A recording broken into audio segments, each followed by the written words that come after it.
మీరు ఒక ముఖ్యమంత్రి ముఖ్యమంత్రి దద్దమ్మ అంటే సర్వేల పేర్ల మీద రేవంత్ రెడ్డి గారు మీరు ఒక ముఖ్యమంత్రి ముఖ్యమంత్రి దద్దమ్మ సంవత్సర కాలంలో మీరు గెలిచారు, ప్రజలు ఓట్లేస్తే మీరు గెలిచారు. కానీ మాకు అసలు కాంగ్రెస్ పార్టీ పాలన నడుస్తుందా, సర్వే పార్టీ పాలన నడుస్తుందా అర్థం అవ్వట్లేదు. అంటే అంటే సర్వేల పేర్ల మీద సర్వేల పేర్ల మీద పొద్దున్న లేసి మేము రోడ్ల మీదనే ఉండాల్సి వస్తుంది. కానీ దయచేసి ఇప్పటికన్నా సరే రేషన్ కార్డులు తీసుకుంటున్నారు, మేము ఇస్తాము, మేము ప్రజలము అంటే అమాయకులమో లేకపోతే మీ పైన నమ్మకంతో మేము రోడ్ల మీదకి వచ్చి ఇస్తున్నాం. కానీ దయచేసి ఇవన్నీ ఇష్యూ చేయండి, దయచేసి ఇవన్నీ ఇష్యూ చేస్తారని చెప్పి నేను ఆశిస్తున్నాను. టైం వేస్ట్ అయిపోతుంది యూజ్లెస్ పిల్లతోటి.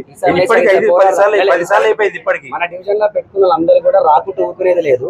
ఇప్పుడు ఎందుకంటే ఇంతమంది మీరు 3 సార్లు 4 సార్లు అన్ని పనులు వదులుకొని వస్తున్నారు.